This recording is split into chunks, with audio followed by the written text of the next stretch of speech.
Ito po yung bago naming panganak na inahin. 15 pieces po sila. Bago lang namin kinuna ng ngipin. Ang purpose sa pagkuha ng ngipin para hindi masaktan ang inahin kapag sila ay dumididi. Kasi kung hindi nyo kuna ng ngipin ang biik, magkasugat-sugat ang didi ng inahin. Tapos pag malaki na yung biik, nag-aaway-away sila, saka yung mga mukha nila nagkasugat-sugat din. Kaya kailangan talagang kuna ng ngipin ang biik. Tapos yung aming tangkal ay may tulugan ng biik. Pagkatapos manganak ng inahin, nilalagay namin kaagad doon. Tapos may basahan doon na dry para doon sila babalik-balik. 3 bisis lang namin silang nilalagay sa kanilang tulugan. Sila nang kusang babalik pagkatapos dumedi sa inahin. Oh, ito sila. 15 silang lahat. Yan. Mga 3 araw pa sila. Yan, nag-inject kami ng iron sa kanila. Yan.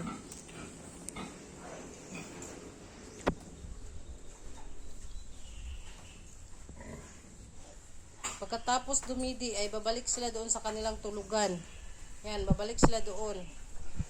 Kasi doon sila maghihintay na naman kung tawagin sila ng kanilang inahin. Kung wala kayong parawing pen, pwede nang ganyan. Nakahiwala yung kanilang tulugan. Yan, yung tulugan nila. Yan. Doon, o yan, babalik na siya, o yung isa. Papunta na sila sa kanilang tulugan. Kasi ang mga biik, naghahanap talaga sila na yung dry please. Yan. Pupunta na sila doon sa kanilang tulugan kapag matapos silang dumede. Kaya kahit walang paruwing pin, sipa rin ang baktin kasi sipa rin ang mga biik kasi kusa lang silang umuwi. Pagkatapos tawagin ng inahin, lumabas sila sa kanilang lungga. Pag magpadidi ng inahin. Kahit maliit lang ang kanilang kulungan.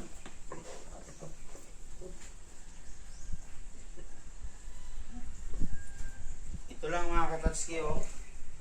Lagyan ng hook ang mga kulungan ng inahin. Lagyan ng hook tapos kadina.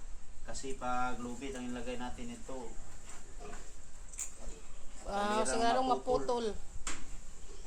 Napuputol siya kasi yung inahin kagat-kagatin. O tingnan nyo, bumabalik sila ng kusa doon sa kanilang tulugan. Yan. Kaya sip sila. Sip sila. Pagkatapos dumede. 3 bisis lang. Pagkapanganak, 3 bisis nyo lang silang ilagay doon. Pagdidi ng inahin, Bago pa sila ilagay nyo kaagad doon. paglabas nila yung bago pang panganak, ilagay niyo doon. Doon niyo ipa-dry ang biik. Tingnan nyo. Kusa silang babalik doon sa kanilang tulugan. Nandoon na sila sa kanilang tulugan. Bumabalik sila. Tapos tatawagin silang muli ng inahin. Babalik kagad sila dumidede. Tapos pagkatapos dumide, babalik na naman sila doon. Yan lang ang teknik. Yan lang ang teknik mga katatske. Kahit wala kayong parawing, 3 beses lang ninyong ilagay sa yung kanilang lalagyan na dry talaga. Hindi talaga basa kasi hahanapin nila yun. Yung hindi basa na lugar. Yan. Pagkatapos dumede, babalik sila kaagad. Ang teknik niyan, pag dumidi ang inahin, ilalagay nyo sila. Pagkatapos namang dumede, balik nyo sila doon. Tapos, itulak. 3 beses lang. 3 beses.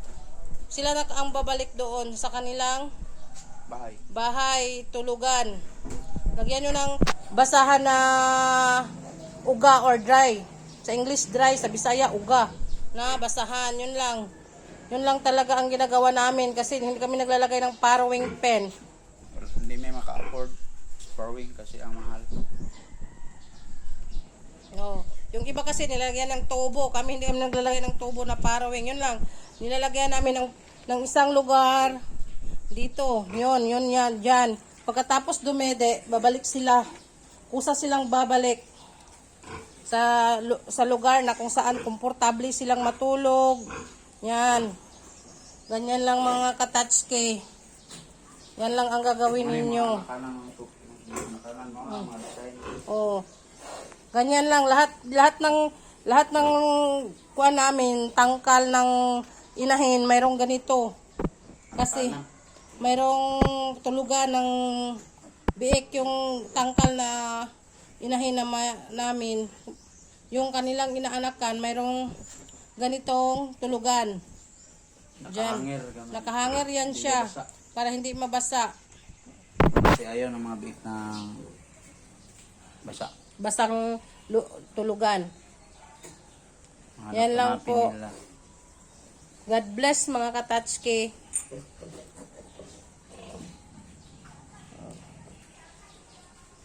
Ano masabi mo sa iyong mga katachke? Ano sabihin mo? I love you. And God bless. And God bless. Okay, bye-bye. Sa susunod na diskarte ni Tatsuke.